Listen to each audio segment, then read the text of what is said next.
Mesdames et messieurs, permettez-moi au nom du continent africain de lever les yeux vers ceux qui ont œuvré pour que je puisse être aujourd'hui et me retrouver devant cette illustre assemblée. Je suis très honoré de recevoir ce prestigieux prix, le prix Goldman. Je voudrais ici remercier très sincèrement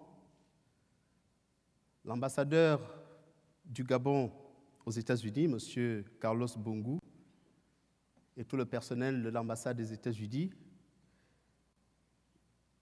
qui se sont farouchement battus pour que je sois présent ici aujourd'hui.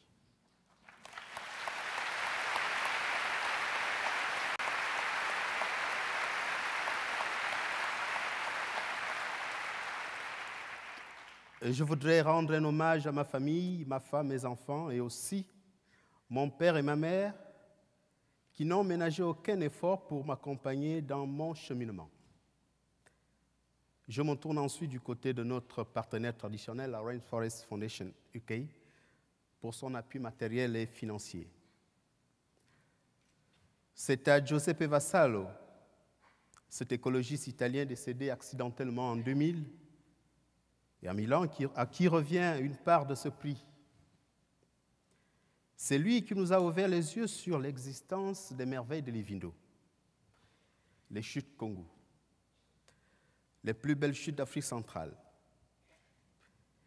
Et depuis lors, nous avons travaillé ardemment pour que le parc de Livindo devienne l'un des parcs phares du Gabon. En 2004, le président de la République du Gabon, M. Bongo, a pris une décision historique en consacrant 10% du territoire à la conservation.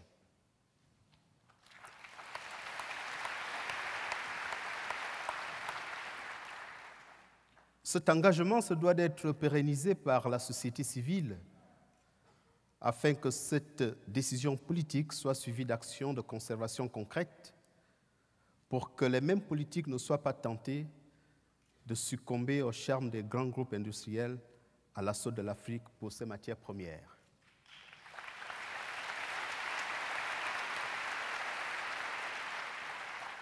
La forêt du bassin du Congo est, avec celle de l'Amazonie, l'un des deux grands poumons verts de la planète. Ces forêts contribuent de manière importante à la lutte contre l'effet de serre. C'est aussi celle dont le taux de déforestation est plus élevé. Aujourd'hui, la protection de l'environnement doit désormais précéder l'industrialisation.